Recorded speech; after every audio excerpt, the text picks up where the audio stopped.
I guess we always have to mention him. When we talk about Dynasty, we have to talk about Kyle Pitts. I guess that's just I think it's the buzzword. Kyle Pitts.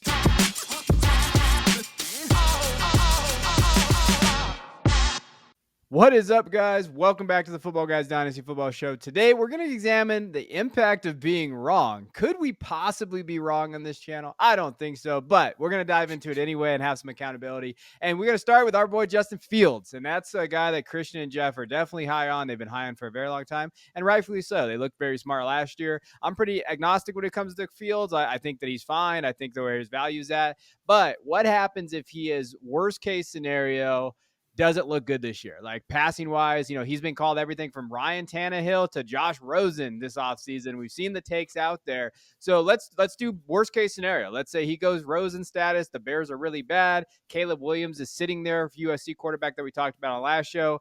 What impact would that have on dynasty leagues and dynasty teams out there, Christian? Well, I think the problem is it takes a large investment to get in on Justin Fields. And so there is a world in which Justin Fields doesn't advance as a passer and he isn't able to keep this job. And quite frankly, the Bears are set up quite nicely to go up and get a quarterback, even if, they don't wind up with the number 1 overall pick. And so you're looking at this and you're saying, well, what happens if they do move on from Justin Fields? What happens to Justin Fields? I am one that I think that he does get one of those second opportunities somewhere, and you can still kind of recoup some value for that. But like I said, you're kind of just in a lot of trouble if Justin Fields doesn't hit, just based on what you had to pour in to get him. As someone who has done that repeatedly, this would be my worst case scenario on most of my dynasty teams. So I think there are a lot of people that went in on Fields to the point that, like, I've seen him drafted before Justin Herbert, Trevor Lawrence, and things like that, up in that elite tier of quarterbacks. I think he hits it, but if he doesn't, your roster is kind of in trouble, right, Jeff?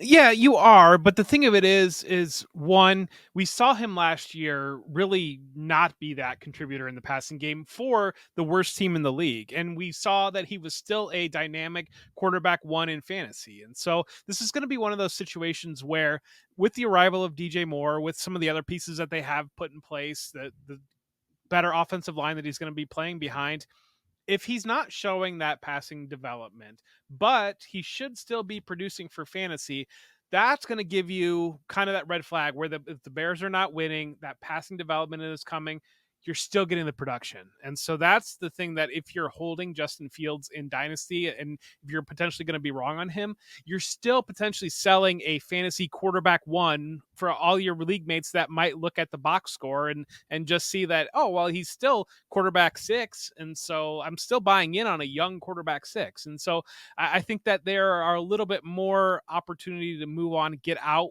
while still maintaining value. It's just one of those that, I mean, this is now or never. This is go time, where if he's not showing that development and the Bears are positioning for that, then you kind of have to make that tough decision, salvage what you can and move on and set yourself up for a better position moving forward. I think it's something to note, too, that the 24 class right now is shaping up for a pretty good quarterback class. And, like, when you're looking at top to bottom, and I'm not talking, Fields would be right in the mix of those guys anyway as a prospect. But top to bottom, they might move. They have an opportunity to move on. That's what I'm trying to say. Like, they have these quarterbacks that are coming in. Maybe they're really high on a different guy, right?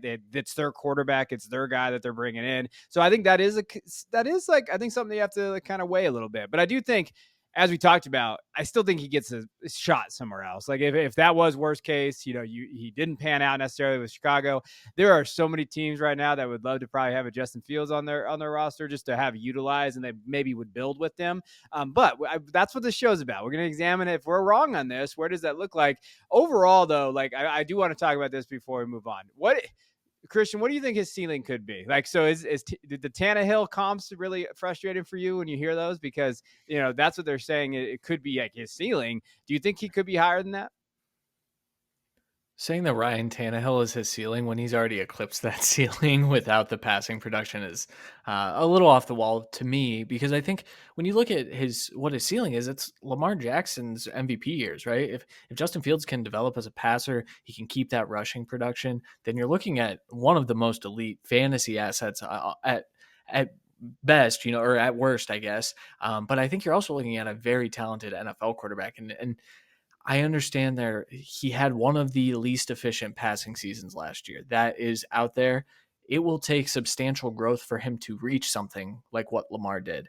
But when we talk about, the pedigree of what Justin Fields was as a prospect, going to Ohio State, producing, throwing 6 touchdowns and breaking Dabo Swinney's pride and the whole Clemson program in the process, I think that, you can kind of bank on Fields making that jump, that development and things like that. So Tannehill's that's like kind of the floor to me. Okay. But, if I'm wrong, I guess it's Rosen. Sure. Yeah. No, All I right. mean Well, his ceiling is bigger. Michael Vick. His ceiling is more athletic. Cam Newton. I mean that's his ceiling. I mean you're talking Okay. about his ceiling is as high as any in the game. And realistically, I mean he should have gone number 2 in that draft. There's no reason why he should not have gone number 2 in that draft, especially knowing now what we know about Zach Wilson and Trey Lance. I mean that's not even playing hindsight. This was a guy that he was right there with Trevor Lawrence coming out of high school as generational recruits, so two of the highest rated recruits ever, and then produced immediately at Ohio State when he got that opportunity, had the Buckeyes in the national championship game, heads up, played better than Trevor Lawrence on the same field 2 years in a row. And so this idea that and I think that had he gone second in that draft, the conceptions around him would be completely different. People would view him entirely different. And so it's all just, there are a lot of bad decisions in that draft, and especially when it came to the quarterback position. He's right now is the second best one out of that class. I made a mistake talking about Ohio State play with Ohio State jersey or sweater he's got on, sweater vest or whatever he wears. I knew he was going to go on a rant there. Or maybe Justin Fields, Dak Prescott for his career, right? Middling quarterback 1, 2 in that area too. Had to throw my boy Dak in here. But before we move on to our other wrong takes on this episode, take a moment to like this video, subscribe to the channel so you never miss an episode. Comment below with your questions, recent trades, or thoughts on the topic. Or if you're on podcast, give us a 5-star rating. Yeah. Also, make sure to head to footballguys.com/plans to become a premium subscriber. Elite subscribers get custom Dynasty content for less than $15 monthly or $70 annually.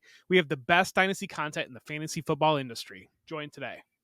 All right, let's get into J.K. Dobbins. So, this is a pretty pro J.K. Dobbins channel, and just in terms of my podcast, I've been a big fan of Dobbins coming out. Man, I started this podcast off with 2 Ohio State fans. That was bad planning by mine, but I was a fan of Dobbins coming out. I think that in this offense with Todd Monken and everything looks good for him, like where he's kind of be the guy in this offense. The depth chart's really opened up. The usage is going to be there, but let's talk about worst case. So we're talking about a guy that doesn't have his contract yet. We're talking about a guy that maybe they move on from. We're talking, hey, maybe if he doesn't pan out, maybe he gets injured again.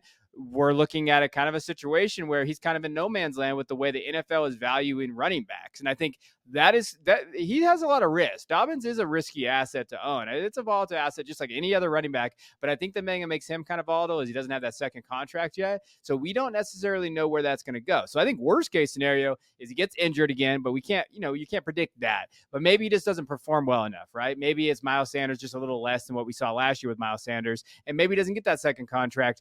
Is that what we're concerned about, Christian, with this guy?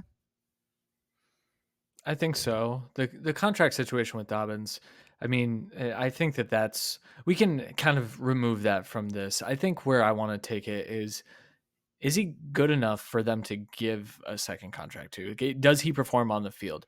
The thing that is really good, so right now he's going as RB17 in Dynasty. And so when you talk about what Dobbins' ceiling is, we just talked about Fields' ceiling. When we talk about what Dobbins' ceiling is, it's way, way beyond that. Now, investing in really anything RB16 to like the end of your draft is risky enough, right? So I think that he's kind of in that kind of safe range where you don't feel like you've invested a whole lot into him.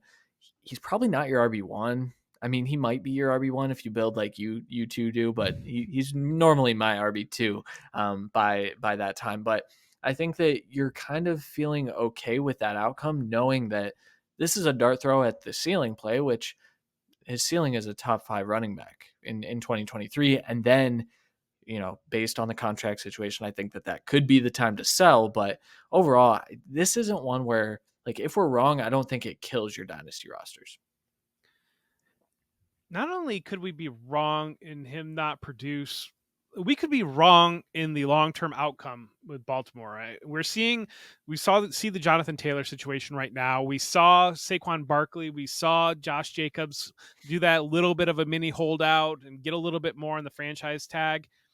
There's a chance that Dobbins hits, but then Baltimore walks into the draft and still drafts somebody anyways, and puts them into a committee backfield because Dobbins is going to be 25 at the end of this year. And so Baltimore could see what happened with some of those other backs and say, if he does hit, they could put the franchise tag on him. So they're not worried about negotiating for that. Draft another back, and there's decent talent coming up in the NFL draft.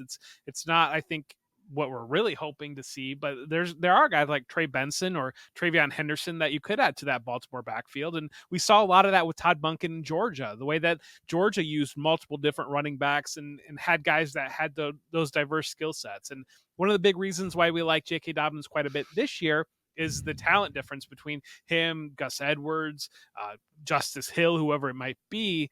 But that situation, that you could be wrong in both directions in this one, because you could be wrong. He could hit, and the Baltimore says we don't want to mess with that long term. We'll control the asset, but we're still going to back ourselves up, and we're going to put ourselves into a committee moving forward, and that opens up a myriad of questions as well. I think best case scenario, Dobbins signs like a 2-year deal, 3-year deal, and then you have him, and it's a team friendly-ish deal where he's getting paid something. But I think, yeah, to your point, I think Dobbins is an incredibly volatile asset. So you're really in. Like if you're in on him, you're in because you're just hoping this year. I think he's an asset for a team that's trying to win this year. Like if you have Dobbins, you're hoping he hits in this offense, and whatever the scenario is, that's what the scenario is. All right, let's go to James Cook. This is Jeff Bell's guy this season. We call this the Jeff Bell special. So he's got a lot riding on this bad boy because he's got people out there waiting for James Cook not to do well. ADP right now is running back 27, which it's funny to think about that. Like his ADP is already getting valued at running back 27, but if he's not a running back 1, Bell's going to hear it. So, Jeff, worst case scenario is James Cook is not even the running back 1 on his roster, right? It's Damian Harris, and I know you're going to come out with your take there, but I mean, that's what people are saying. Damian Harris is going to get the goal line work. Cook won't get enough goal line touches. He might have some PPR upside, but again, when you're looking at the Bills, they don't necessarily throw to the running backs, or they haven't. Singletary has had some options in there, Devin Singletary, over the course of the last couple of years, but Cook just doesn't pan out. Cook's not their guy. They move on, or whatever the case may be. Where are you at with James Cook? So where I'm at with James Cook is a premium asset. I think or at least a lead back within an elite offense, and a 3-down skill set in an offense that hasn't traditionally put a lot on the running back. I mean, their targets are better than I think people realize. They're in the top half of running back targets last year in terms of passing targets. And so the idea that they don't throw to the running back, I think, is a little bit dated maybe to a couple years ago. But realistically with Cook, the thing of it is he can be that 3-down back. Josh Allen's going to have enough of the rushing work that kind of minimizes that need for him to be that true traditional 20 touches a game back. Plus, you're probably going to have Damian Harris at least in the goal line, short yardage, chipping in. And so that's Cook kind of moves in between there, the ability to work within the passing game, the ability to be the lead rusher for the team.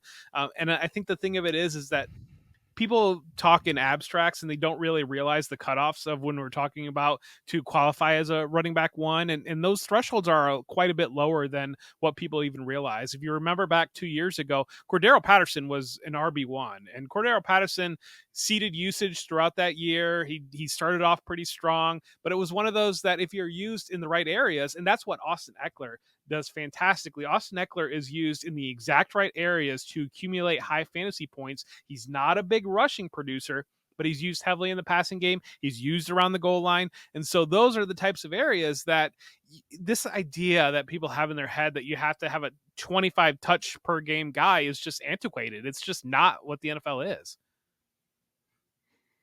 Right. It's not at all. I mean, I think you're hoping for guys like James Cook. Now, the flip side is that, okay, yes, Damian Harris leads the team in rushes. James Cook is only in on 3rd downs, and then Josh Allen is traditionally throwing the ball down the field on 3rd downs. I think, when you look at kind of what you have to invest to get James Cook, I don't see your roster feeling that. I think when it comes now, we can put a blanket statement on most running backs. You're not going to feel like you can't get out of something like that, because I do think that there will be weeks where James Cook has 30 fantasy points because he caught 10 balls, and so you have an opportunity to kind of get out, even if you don't believe after watching, say, 6 weeks of this season. But I will say, I think that there is an opportunity for him to lose those touches. I also have him ranked inside my top 20.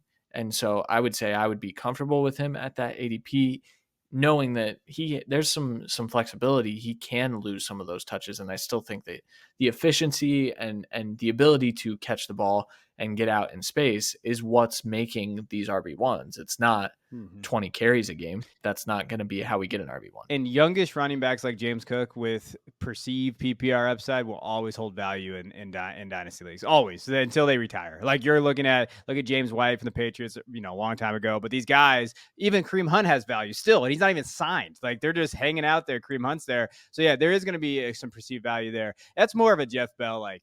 He better be a running back one, Jeff. You're gonna see it from the football guys out there. Now, next guy, Travis Etienne and Tank Bigsby. So what if we're wrong here? So, Etienne had an ADP running back of 10. Tank Bigsby's at running back 39 at his ADP. But there is belief among some on this show that, Tank Bigsby's going to get a little bit more usage in that backfield, and Travis Etienne's going to cut into his workload.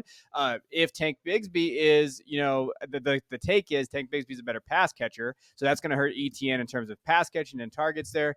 I guess the other side of this is, what if Travis Etienne becomes a running back one? Like, what if they just use him and have that usage, and we see that, and with his pass catching, they utilize him enough in that offense that Travis Etienne is definitely where Tank is a legitimate just backup. He'll have some vultures, some touchdowns, and do those things, but Etienne is the guy, right? So what happens if Etienne is the guy, Christian?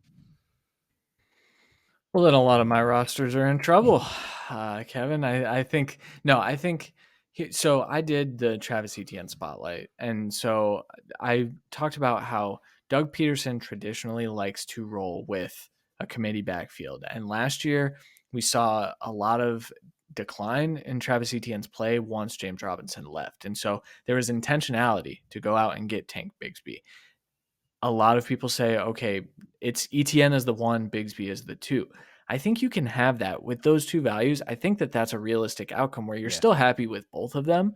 And I know this is a what if we're wrong, but there is no world in which they just give Etienne 20 carries a game and 10 targets or something crazy. It won't be that, obviously. He's not getting 30 touches a game. He did get 30 touches in the game that he started declining from, and they were like, oh, shoot, we can't do that. And so I think that the what if we're wrong is there's some middle ground here where Etienne does get all of the rushing work. Bigsby maybe gets the short yardage on like the 3rd and 1s from the 40-yard line.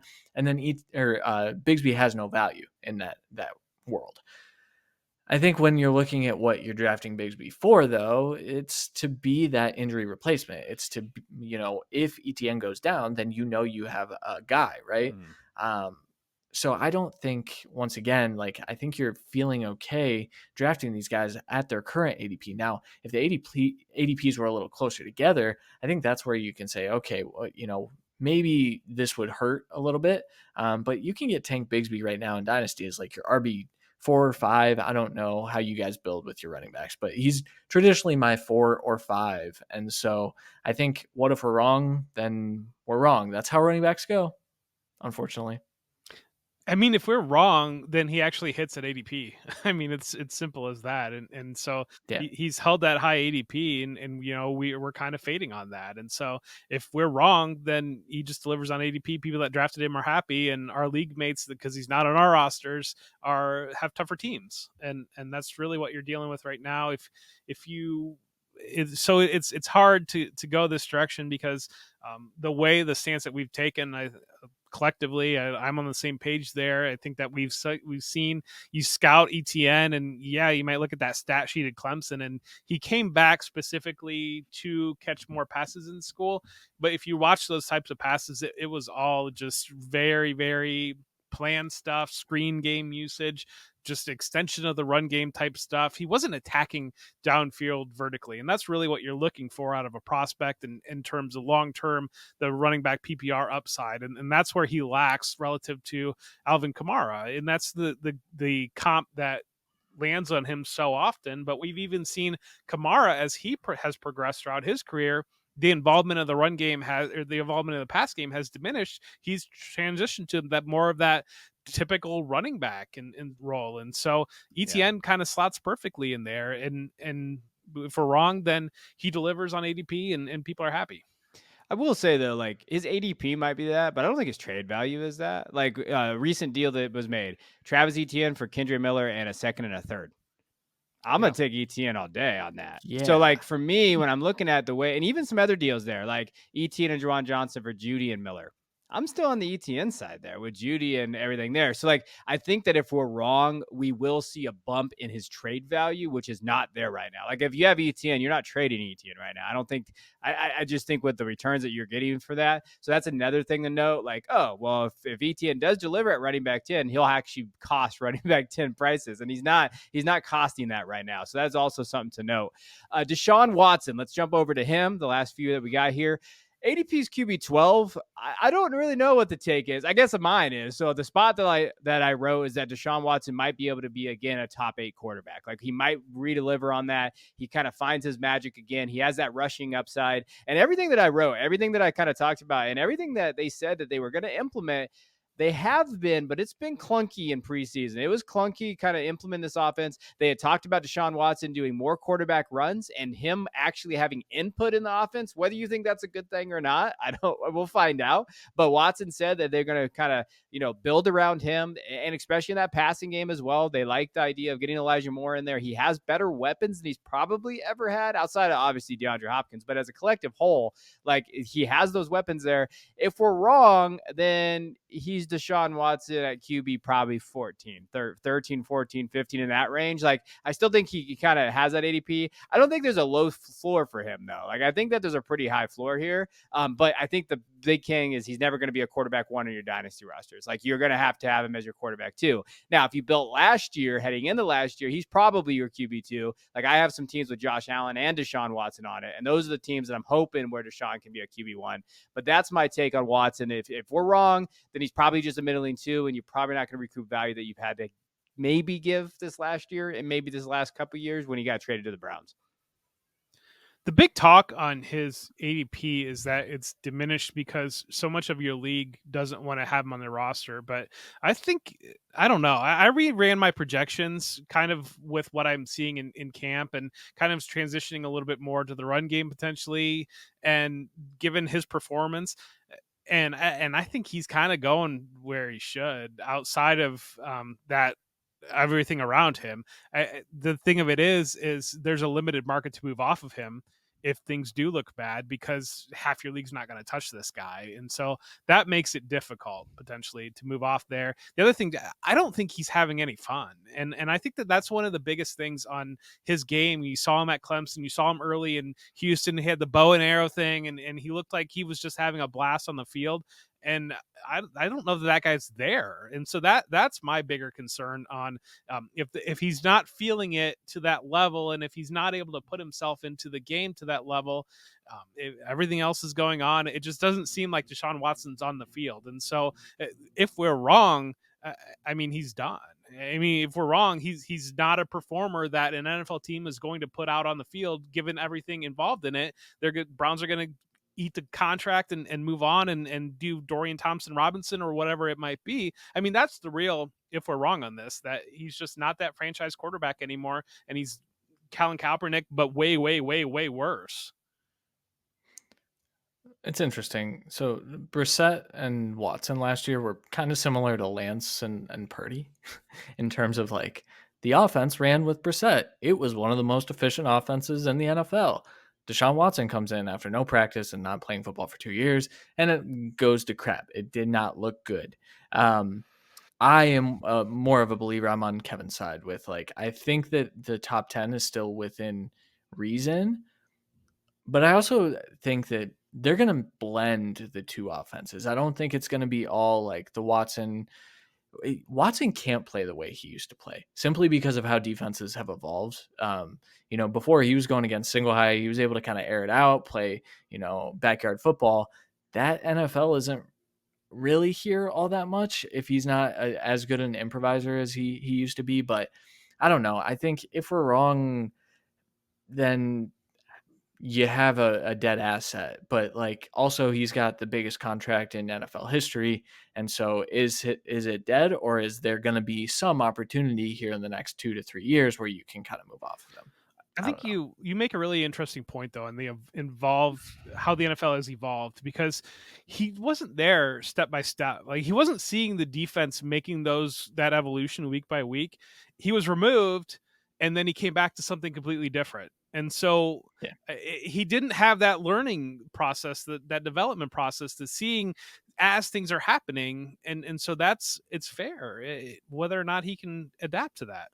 But he did last year a little bit. Like my thing would be he did last year a little bit. He had a full off season where he was there the entire time. He's going to be there with the team as well. Because to Jeff's point, he wasn't with the team last year during the season, and he didn't see that. So as it goes, I agree. I think I'm on both sides here. I think it can go either way.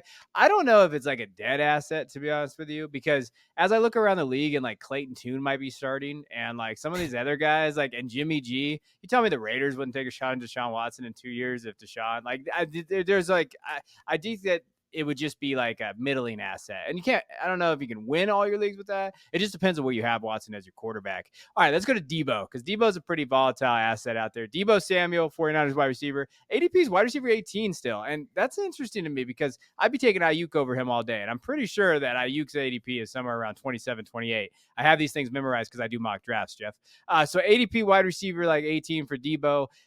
I think the worst case would be he's really good, because I think, Christian's kind of idea is that we're not really like, Deebo's kind of a fading asset. You really can't get rid of them on your rosters right now, like, because people don't want to have them. So that's kind of a common, like a consensus one. So the take would be Deebo comes out. Maybe they use him more in the rushing attack. He has that kind of season again. So are we worried about that? Do we think he can be good again, Christian? No, I don't. So that's the problem here is Deebo's great one season happened without Christian McCaffrey there. And so the ceiling on Deebo to me just isn't there. Now, if I'm wrong, if they do use him as their RB2, for example, which I think, looking at that running back roster, I love Elijah Mitchell. I just don't know how they feel about Elijah Mitchell after all the injuries. They tend to give up on guys too early, clearly. But if Deebo Samuel ends up being their RB2 and he gets all that rushing production, then I think, you're hitting on ADP still. I don't think that you're looking at a guy that can be a top 3 wide receiver ever again, simply because of how, I guess that was Justin Jefferson's first year, I think, was the year Deebo was wide receiver 3. I don't know. I just don't feel like that's within his outcomes anymore. I mean, I think it is, to be honest with you. And I look long term. There's questions long term. Right now, they're trying to get Joey Bosa or Nick Bosa signed to a contract. Brandon Ayuk has free agency potentially coming up, and that could be another situation where they are leveraged to the hill. They have some of the biggest contracts in the league with the way that the offense is built. And so, with what Deebo Samuel is being paid, they need that production out of him, and they need to find that, and they need to preserve Christian McCaffrey as much as possible. And I think that last year, I think there was a little bit of trying out the shiny new toy, and I think it was also a little bit of Deebo Samuel admittedly was out of shape last year. He said it when the season ended. He said he was really disappointed in his performance, what he put out, and he said it wouldn't happen again. And so I think that there were convoluting factors there where they were basically saying this guy doesn't have it this year. We needed to find a solution. We brought in Christian McCaffrey. We are going to integrate him into our offense. We're going to use him to the point where he feels very, very comfortable, and Deebo Samuel is going to get taken back off that.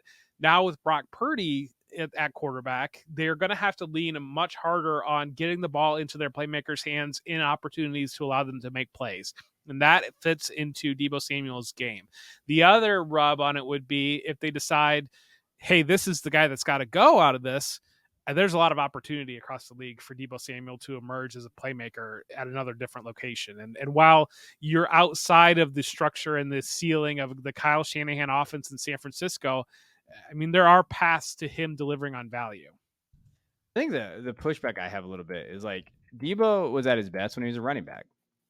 I don't know, like, how good. I mean, I know he's good, so I don't want 49er fans to yell at me, but, like, as a pass catcher, if he does go to those other teams, like, they're gonna have to, kind of build like, around Debo, right? And at his age and with what we're looking at the landscape, like, they'd have to really have a plan for him, and we know, there's a lot of smart coaches in the NFL. How many smart coaches are there, though, really in the NFL, where they'd be like, "Oh, yeah, we can use Debo," because he's going from probably the smartest one. I think Kyle Shanahan is the most arrogant person in the world. But he is probably the smartest X's and O's guys. Besides, maybe I don't know. Maybe no, probably him. Mike McDaniel, maybe. Maybe that would be it. He's up there. Yeah, and so when you're looking at that, like that is, I think, my biggest worry with Debo. But yeah, if we're wrong, he finishes as a wide receiver 1 again, and you're like, oh, okay, they're going to use him that way. I just don't. I worry about that offense. I'm really concerned about that passing offense. But yeah, to your credit, yeah, they're going to hide Purdy. They'll just throw him slants and screens and just going to get Debo the ball, and I think that's where it's at. He can attack downfield, though. The thing of it is, could. But what if they have Ayuk there? Like Ayuk's kind of their guy now, right? Like, is he going to be their attacking downfield guy? They use both of them. I mean, multiple wide receivers. Can they support him? Well, that's the question. Brock? And I don't. Right. I think the question is, can they support any of these guys at ADP? Because the where you're seeing George Kittle go, where you're seeing Ayuk go, where you're seeing Deebo Samuel go, and even Christian McCaffrey. This might be a situation where they all miss, they all pull back, and they all don't hit on ADP, but they're all giving you those occasional spike weeks. And I think that that's what you have to have in mind, that, the potential is there for any of them to have that 30, 35 point week because they're that level of talented, but there's also potential there that you're going to get a lot of 7-point weeks and you're going to be very frustrated with them in your lineup. Yeah. Anything else, Christian?